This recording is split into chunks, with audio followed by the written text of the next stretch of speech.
এই হলো আমাদের গ্রাম। আমি এখন প্রাইভেটে যাইতেছি, আমার ভাই তো স্কুলে যাইতেছে। এই যে ওই আর এক ভাই তো প্রাইভেটে যাইতেছে।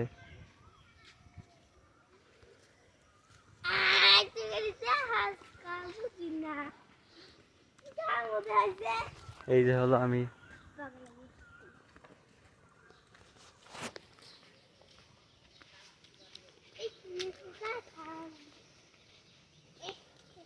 এই যে এখানে ধান মনন দিছে, তাই পাখিরা ওইখান থেকে ধান খাইতেছে।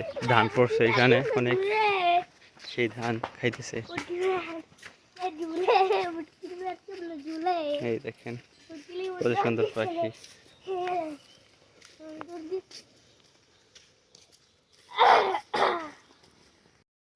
খেতে ছাগলরা ঘাস খাইতেছে।